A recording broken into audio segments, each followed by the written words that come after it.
What's going on, everybody? Thanks for checking out another episode of the Liberty Cast. This week, we're going to continue our discussion about the election and dive into much of the obvious fraud that's going on. There are still a few rounds left in the magazine, so as I will continue to say, it's not over yet. And governors and mayors of major cities and states are flexing their tyrannical muscles and are seriously telling people who they can have in their homes, how many, and for how long.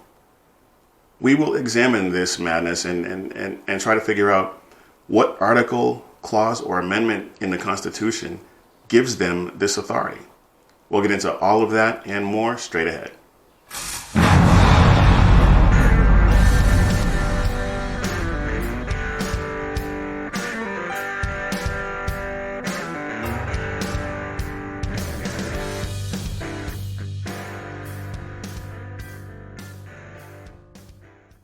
Again, thank you for checking us out, folks. If you're listening to the audio version, please subscribe on Apple Podcasts or wherever you get your podcasts from. And if you prefer to watch, go to rumble.com/thelibertycast and subscribe so you never miss an episode.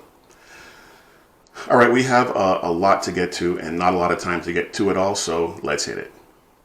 A well-regulated militia being necessary to the security of a free state, the right of the people to keep and bear arms shall not be infringed.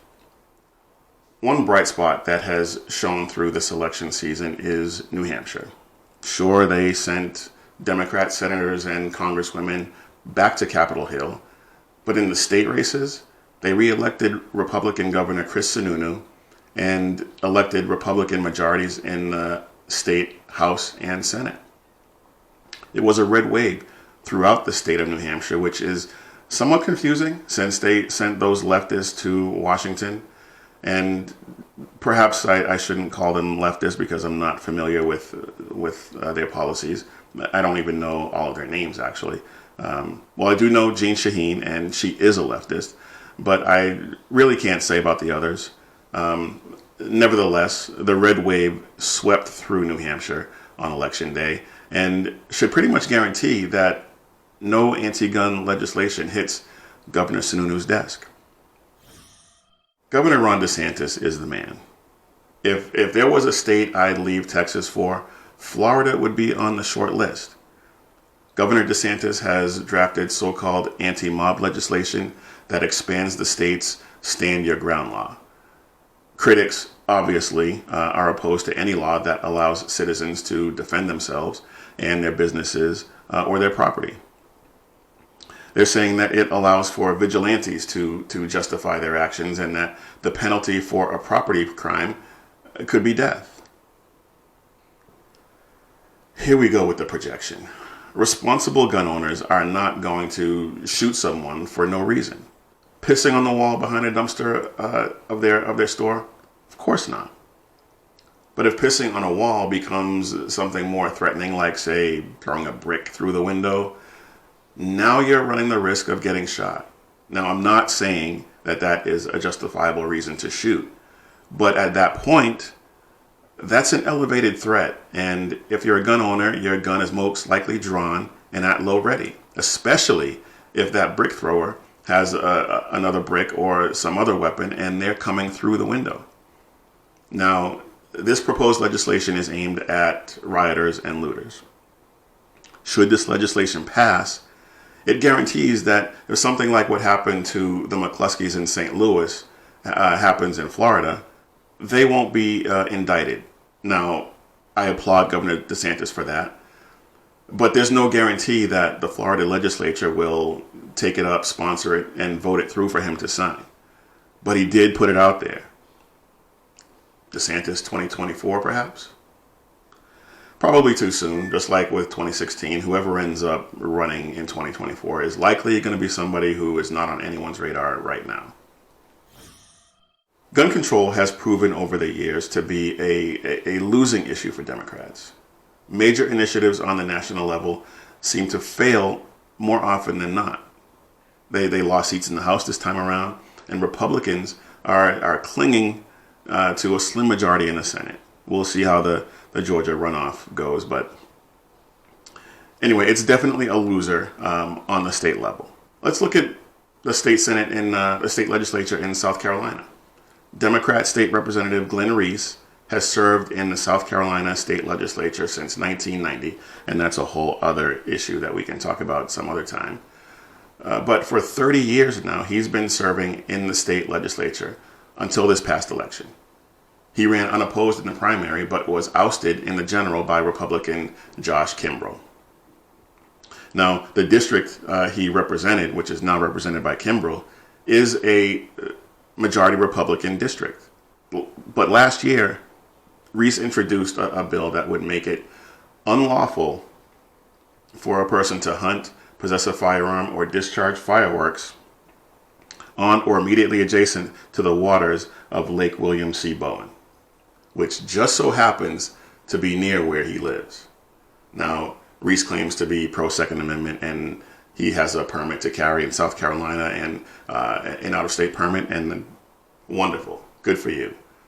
But pro-Second Amendment people don't introduce legislation to create gun-free zones.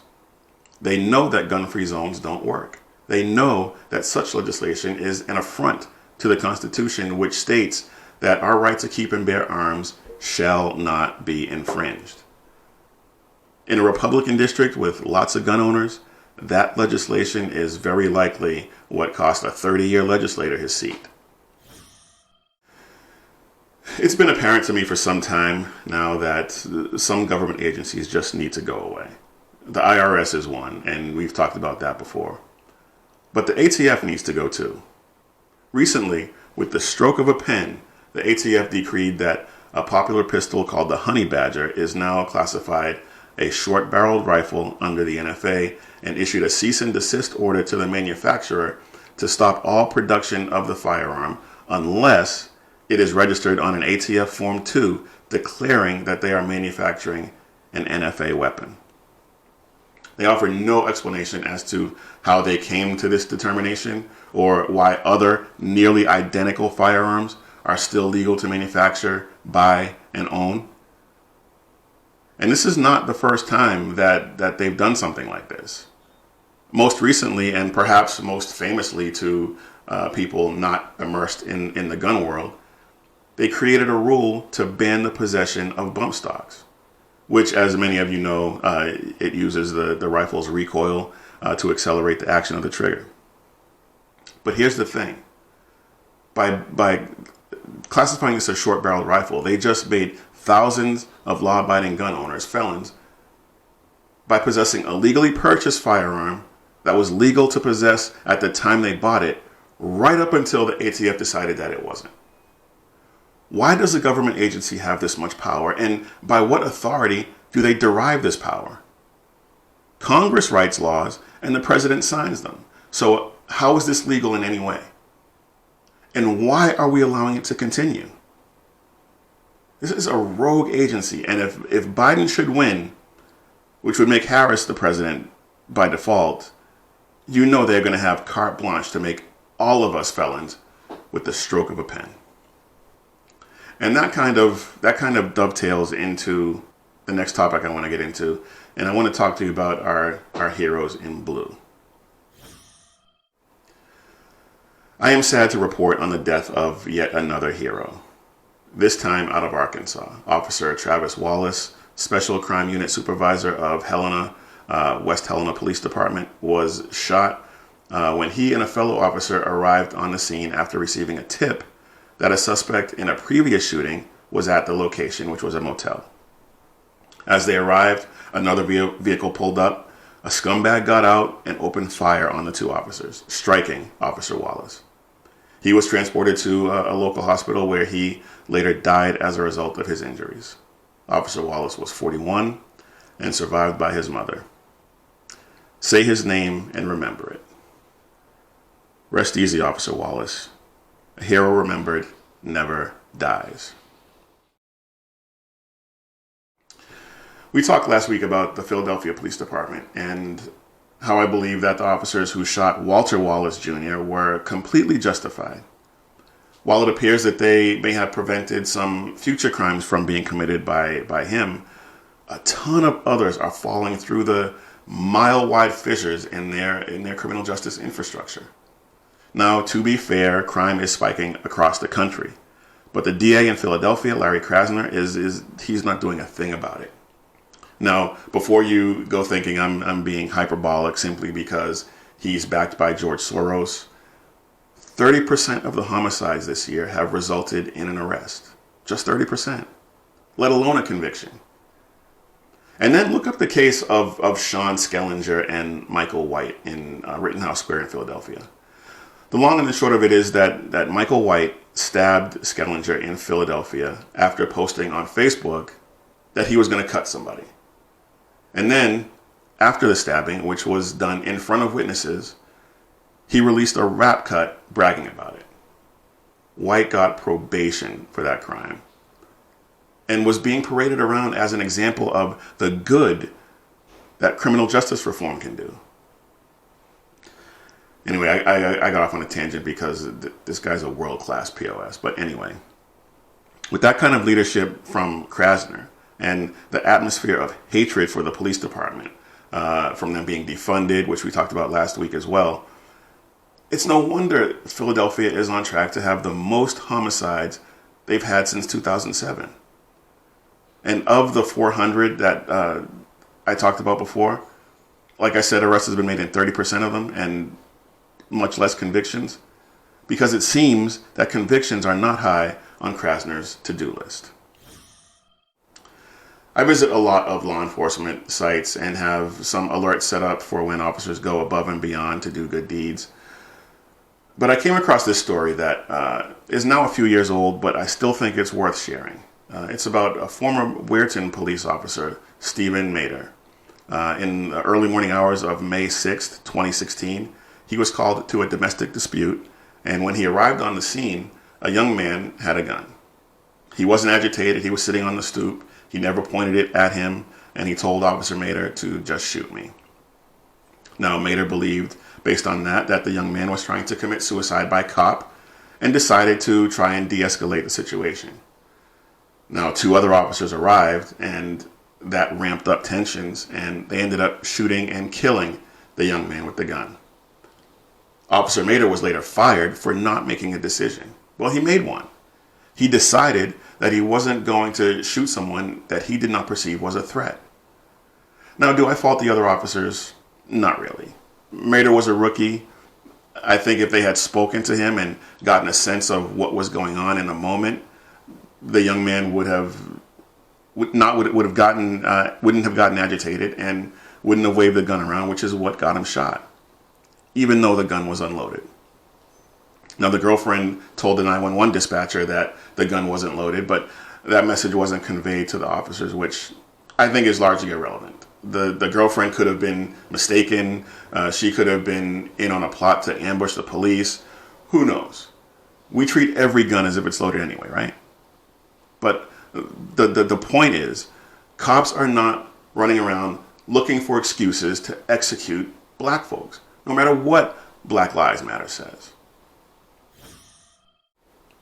And who could have seen this coming news? The Minneapolis City Council, who had earlier this year unanimously voted to disband the police and started the process of replacing them with community-based public safety programs, has reversed field and voted to give the police department $500,000 to hire more police officers. Now, despite the spike in violent crime since they voted to disband the police, I actually do not think they did not think they would see the error of their ways and hire more cops. Now let's see if they can actually attract some good candidates, because my confidence, based on the way they've treated the police in the past, is not high.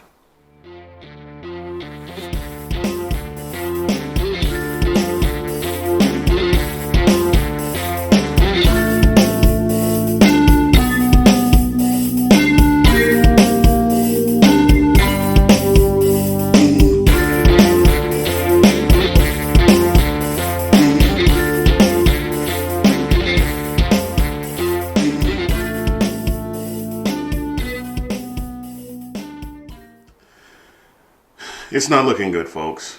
The legal challenges have failed in Michigan and Pennsylvania. although there is still a federal case ongoing in Pennsylvania. And in Arizona, they withdrew the lawsuit because there weren't enough presidential votes at stake in the case to affect the outcome of the race. I'm just going to briefly touch on the lawsuits because after losing so many so far, I doubt that there will be any victories on that front, despite the obvious problems with dates, late ballots, signatures not matching, and all the rest of it. With the way they didn't allow observers or duped them into leaving while they kept counting in places like Georgia. The old adage comes into play. It doesn't matter what you know. It only matters what you can prove. And we know these shenanigans took place, but proving that is going to be a really heavy lift. The federal case in Pennsylvania is probably the last best hope on this front. And then there were other irregularities too, like the burst pipe in Georgia, like I just talked about, that caused only about an hour and a half delay while they cleaned it up. But they told everyone that it took all night, and then miraculously, Biden ended up ahead after that. So what's the one thing that all of these states that are in dispute have in common? They all used the same voting system. One that was rejected by the government here in the great state of Texas, mind you, and the president won Texas by 10 points with no voting irregularities. How curious is that? Anyway, Dominion voting systems is at the heart of the rest of the issues surrounding election fraud.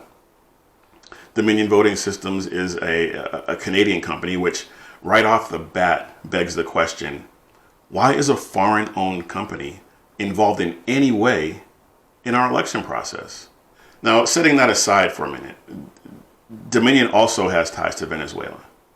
Dominion purchased a company called Sequoia Voting Systems and their parent company, Smartmatic, which some allege were wholly owned by the Venezuelan government, Chavez and now Maduro, and was designed to rig or steal elections.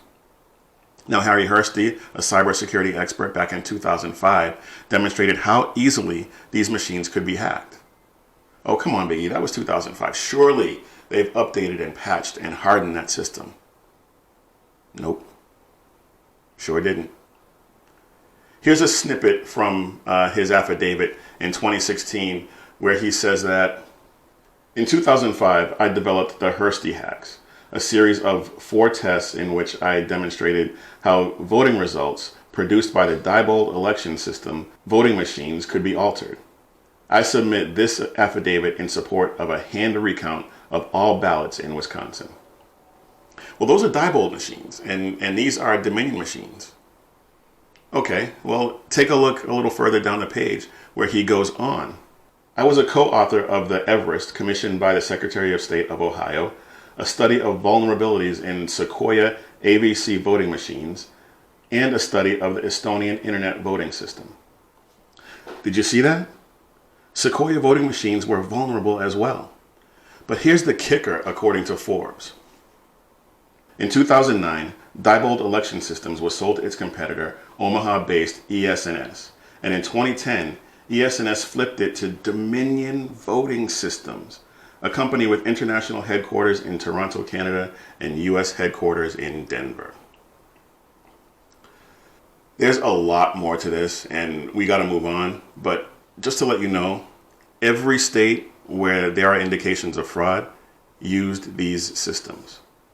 I'm going to have a lot of this in the show notes so you can look for yourself and see that I'm not making this stuff up. It's real. And it looks like when all else failed, they resorted to the tactics used by other authoritarians who rigged their elections. Now, if that wasn't enough, there's a guy by the name of Chris Coomer, who is the VP of Strategy and Security at Dominion Voting Systems. This guy is unhinged. In an interview with Michelle Malkin, Joe Altman, founder of FEC United, also known as Joe Otto from the Conservative Daily podcast, talked about how he infiltrated Antifa and how during a conference call with Antifa members, he came across Eric from Dominion. Now, during this call, Altman says that Eric was telling Antifa members they needed to keep up the pressure. And when Altman asked who Eric was, someone answered, "He's the Dominion guy." Now, as the conversation continued, someone else asked, "What are we going to do if Trump wins?" And according to Altman, Coomer responded to that, "Don't worry about the election. Trump's not going to win. I made sure of that." Now, I don't know how credible this is, but I trust Michelle Malkin and her work. And from what I can gather about Joe Altman, he seems credible too. So we'll see.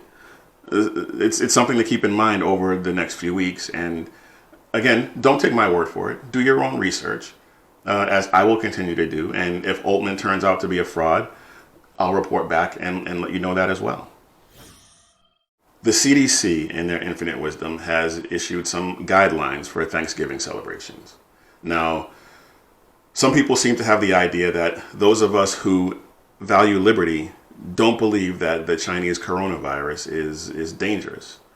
For the elderly, for the infirm, for people with comorbidities, of course it is.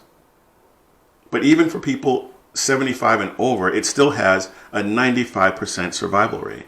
And for people under 70, it's well over 99%.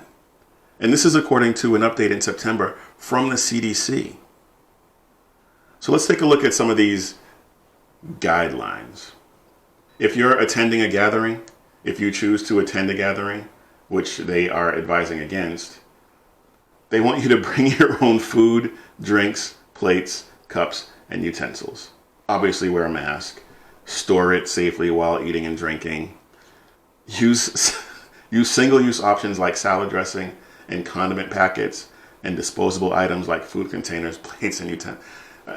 Who's going to do this at Thanksgiving? Come on. Now, if you're hosting a Thanksgiving gathering, which they don't want you to do either, have a small outdoor meal with family and friends who live in your community. What about people in the Northeast, the northern part of the country, where it's already snow on the ground and freezing? Come on. Limit the number of guests. If celebrating indoors, make sure the windows are open. Again, northern part of the country, what sense does that make? Have guests bring their own food. And if you travel, which they, again, don't want you to do, but if you do, check travel restrictions. Get your flu shot, which is not happening here. I had one once and never again. Never again. Always wear a mask, again, obviously. Stay 6 feet apart from anyone who's not in your household. I mean, and of course, the governors and mayors all over the country are jumping on this bandwagon like there's no tomorrow. It's just ridiculous. But can we talk about the sheer hypocrisy of this? Case in point, Gavin Newsom.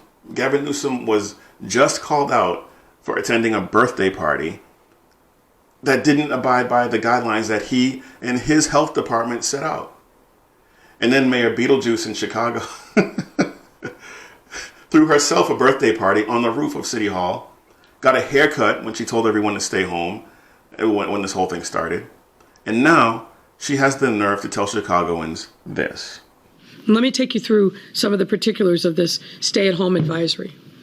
It calls upon each of us to do the following: to stay at home unless you must go out for essential reasons, like work or school, medical visits, or to get food.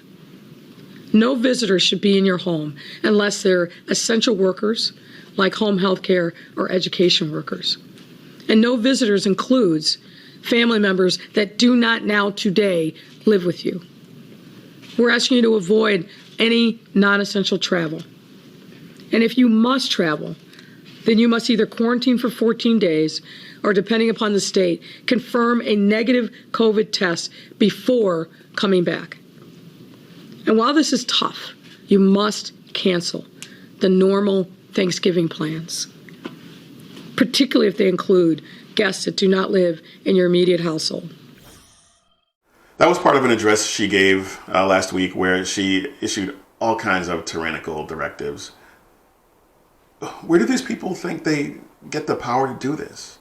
What article or amendment in the Constitution grants them the power to do these things?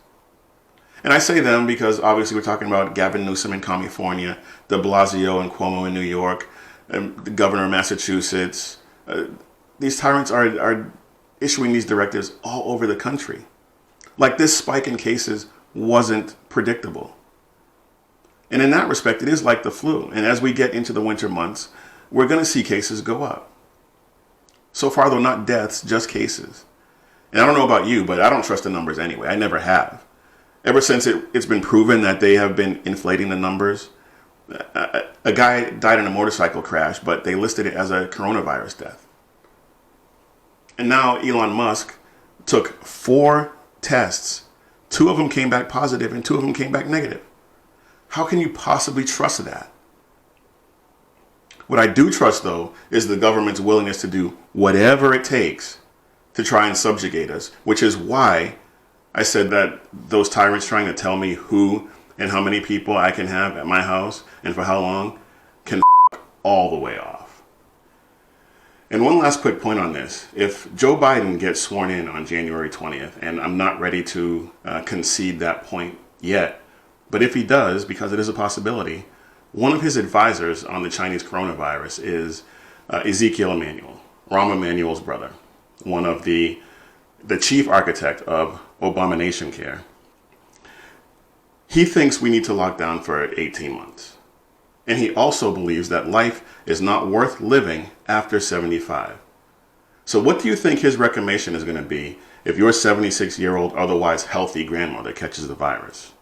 Think about that for a second. And what happened? I've asked this question before, but it's become even more pronounced with the Chinese coronavirus. And people are just okay with the government imposing their will on us. John F. Kennedy once said, "Let every nation know, whether it wishes us well or ill, that we shall pay any price, bear any burden, meet any hardship, support any friend, oppose any foe, to assure the survival and the success of liberty." When did we become so compliant? When did this attitude of safety and security over liberty take hold? When did the collective become more important than our individual liberty? How did that leftist notion that the government should be responsible for our safety, security, health, and happiness, how did that get traction? It's this attitude that has led us to an environment where we've allowed parents and grandparents to die alone. We've allowed the government to tell us how to run our businesses, whether or not we can run our businesses. And as we discussed, they're telling us how many people we can have in our homes and for how long over the holidays. This is not America. Not the one I grew up in anyway. The Constitution is not a document that grants us rights, but that seems to be how many people view the Constitution if they think about it at all. They see it as an outdated relic that has little relevance today, and they seek to derive their rights from the government, which is why so many people are okay with ridiculous gun laws, even though the Second Amendment clearly says shall not be infringed.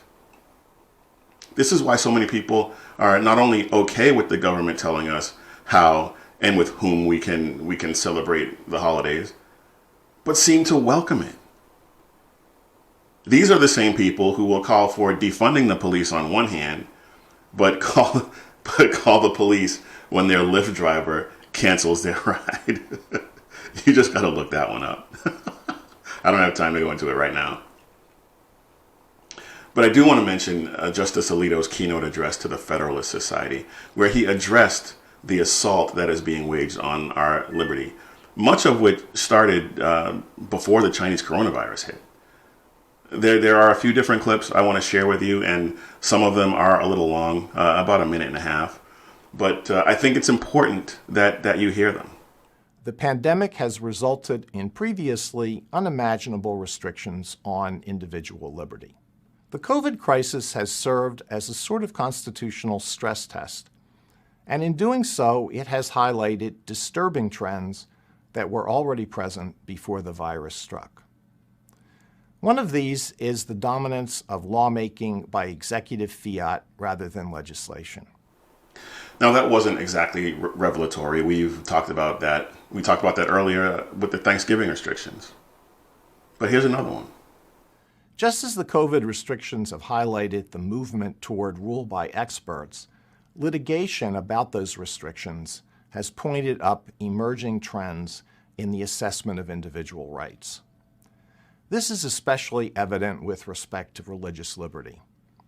It pains me to say this, but in certain quarters, religious liberty is fast becoming a disfavored right. Consider where things stood in the 1990s, when a Supreme Court decision called Employment Division versus Smith cut back sharply on the protection provided by the Free Exercise Clause of the First Amendment. Congress was quick to respond. It passed the Religious Freedom Restoration Act, RFRA, to ensure broad protection for religious liberty. The law had almost universal support. In the House, the vote was unanimous. In the Senate, it was merely 97-3, and the bill was enthusiastically signed by President Clinton. Today, that wide support has vanished. When states have considered or gone ahead and adopted their own versions of RFRA, they have been threatened with punishing economic boycotts. A great many Americans disagree, sometimes quite strongly, with the religious beliefs of the Little Sisters, the owners of Ralph's, and Jack Phillips. And of course, they have a perfect right to do so. That is not the question. The question we face is whether our society will be inclusive enough to tolerate people with unpopular religious beliefs. Religion itself has fallen out of favor. I see it all the time on social media, people making fun of an imaginary being up in the sky that knows all and sees all. And they talk about the people who believe in God as being bat crazy. Only Christianity, though, not Islam or Buddhism or whatever other religion you want to toss out there. But back when the majority of the country went to church and there was prayer in schools, and we were much better off as a country. You can look at the timeline and see for yourself how that correlates. The right to the free exercise of religion is not the only once cherished freedom that is falling in the estimation of some segments of the population. Support for freedom of speech is also in danger, and COVID rules have restricted speech in unprecedented ways. And some of these restrictions are alleged to have included discrimination based on the viewpoint of the speaker. Even before the pandemic, there was growing hostility to the expression of unfashionable views. And that, too, is a surprising development. Here's a marker. In 1972, the comedian George Carlin began to perform a routine called The 7 Words You Can't Say on TV.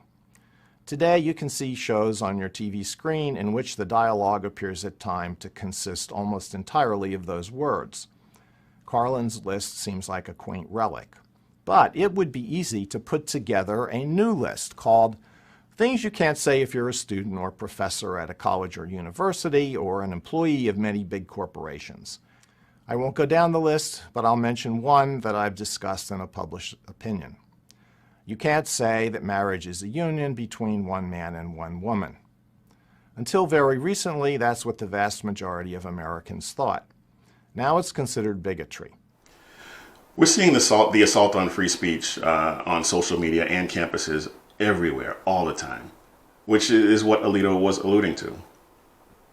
Now, he did talk about the Second Amendment and how it's viewed as a second-tier right, but that part was very involved, and it was too much for me to try and edit down without it losing what he was trying to say. The whole speech is only about 30 minutes, and I'll try to get it up for you on Rumble so you can check it out for yourself.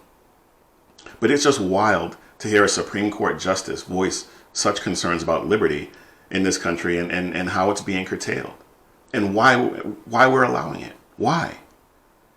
Have we outgrown the rebellious spirit that gave birth to this country? Have we become so enlightened that individual liberty is now a quaint notion relegated to museums or worse, the dustbin of history. Government intrusion into our lives used to be anathema to the American ethos. It still is to this American.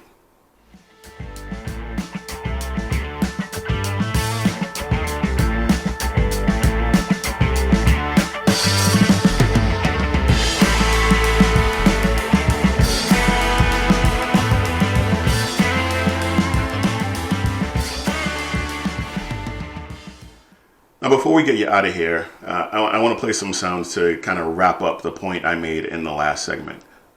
I talk about how so many are looking to the government to keep us safe, and many in the government feel like it's their mandate to keep us healthy and safe. And since that's their mandate, we must comply. So are there countries that there are countries that seem to be doing well that then weren't doing so? Are there countries now that hold up as models for pretty good response to this? The answer is yes, but right now it seems that every country is suffering. Yeah. We are often compared with countries that are not comparable to us. We are not a little island of 5 million people that we can shut off. We're not a country that would accept if a ruler tells us, you must do this. I was talking with our UK colleagues just today who were saying, the UK is very similar to where we are now in our outbreak because each of our countries have that independent spirit, but we don't want to be told what to do.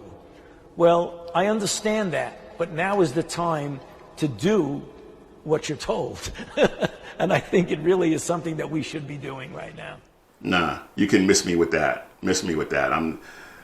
Do as you're told. Please. We're not your children, and you're not our father. AOC may not be the dumbest member in Congress, but she is definitely in the discussion. Listen to her answer a question about losing seats in the House. Why did we lose so many seats, and what needs to be done to get them back next term? So, of course, the loss of the House majority is just extraordinarily upsetting to all of us. It's upsetting to all of us who are invested in having a Democratic majority so that we can expand healthcare, so that we can raise wages, so that we can protect working people. And it's also personally very difficult because to lose these people, many of them are my colleagues, and I'm proud to call many of them my friends. And the idea that they may not be returning next term or that they aren't returning next term is extremely difficult on both just a personal and a policy and a political level. You didn't lose the majority, dummy. Christiane Amanpour, she was on CNN the other day and compared the Trump administration to the Nazis. This week, 82 years ago, Kristallnacht happened. It was the Nazis' warning shot across the bow of our human civilization that led to genocide against a whole identity. And in that tower of burning books, it led to an attack on fact, knowledge, history, and truth.